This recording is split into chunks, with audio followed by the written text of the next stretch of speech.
Alhamdulillah. Sekarang saya sampai di Bandaraya Kanga. Bandaraya Kanga. Inilah suasana dia. Sekarang ni perjalanan nak cari kedai makan ni. Kedai makan. Tadi ada expo ni, expo apa? Expo makanan, tak kena dengan tekak lah.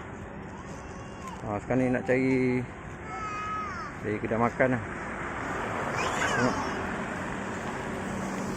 Ini suasana dia. Suasana malam di Bandar Kanga. Suasana malam. Sana lambang ni, lambang keris tu. Satu keris. Dataran keris, nama dia Dataran Keris.